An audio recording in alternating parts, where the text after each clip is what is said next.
Hello guys and welcome to Let's Simplify. Today we'll be talking about matrices, but before starting I would request you to please subscribe to my channel. So let's get started.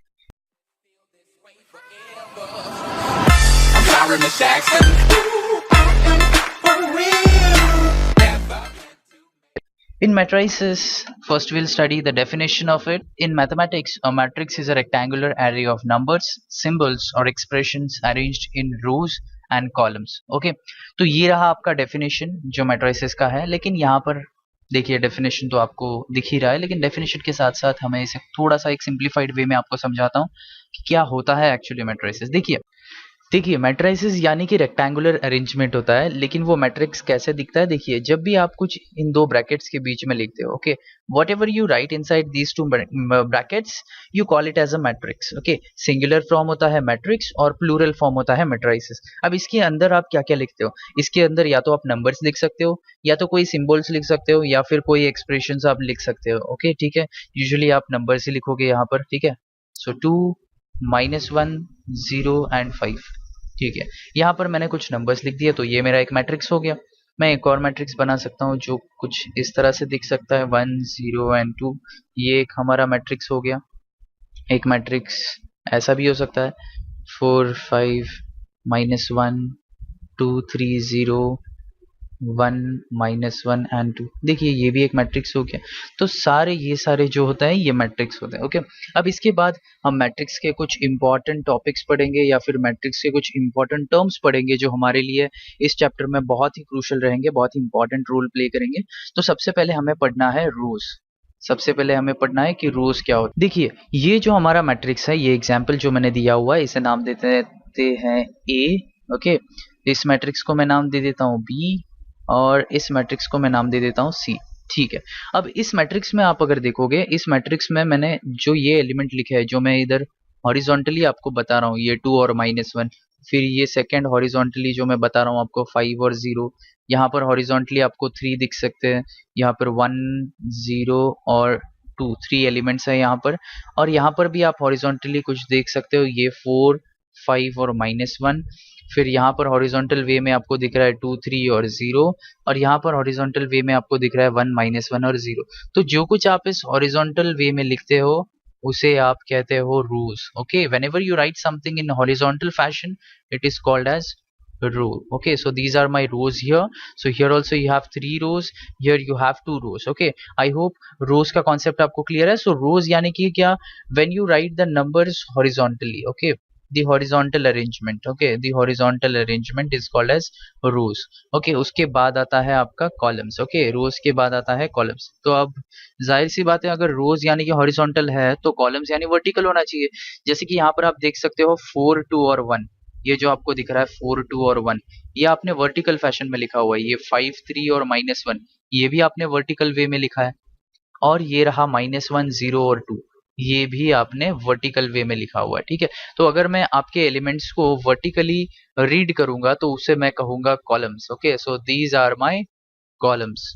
Okay, so that's about rows and columns. Okay, तो rows और columns जब कभी आप कुछ horizontally पढ़ोगे किसी एक pattern को, एक नंबर की सीरीज को, जब आप हॉरिजॉन्टली रीड करोगे then you can say that they are rows, और जब वर्टिकली रीड करोगे तो उसे बोलोगे आप कॉलम्स. ठीक है, तो ये हो गई बात रोज की और कॉलम्स की.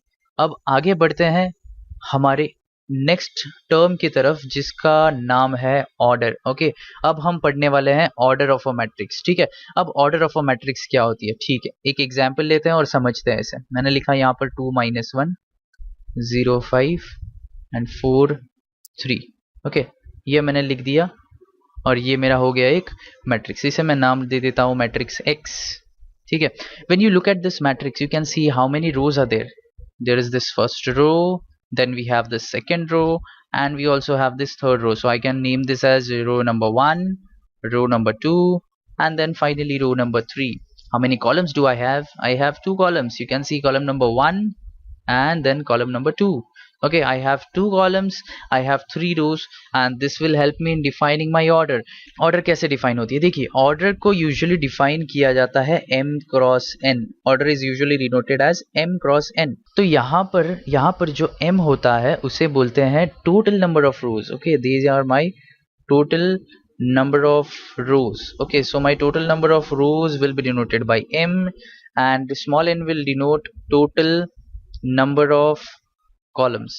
So total number of rows cross total number of columns will give me the order of matrix. तो यहाँ पर भी वैसे ही करते हैं, इस मैट्रिक्स का देखते हैं ऑर्डर क्या होगा.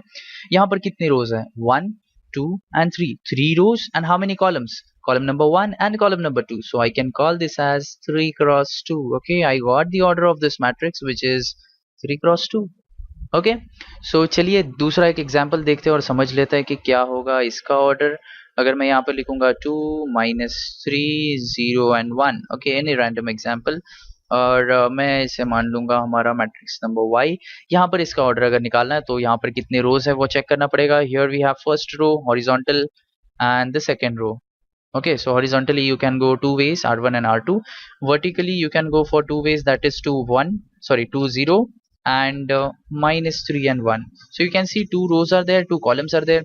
So how many rows, two rows, how many columns, two columns. So usually it is denoted like this. Okay, अब देखिए मैट्रिक्स को अगर usually denote करना होता है मैट्रिक्स को, we use capital letters. Okay, capital letters denote matrix. Okay, capital letters or capital alphabets. Okay, capital alphabets denote your matrix. Okay, capital alphabets are use to denote your matrix. तो capital use करेंगे हम लोग, कोई भी matrix अगर define करनी है तो उसे कैपिटल लेटर्स में डिनोट किया जाता है. कैपिटल ए अगर होगा, कैपिटल ए होगा तो वो मैट्रिक्स ए कहलाएगा. कैपिटल बी होगा तो उसे मैट्रिक्स बी कहेंगे, और कैपिटल सी होगा तो उसे मैट्रिक्स सी कहेंगे हम लोग.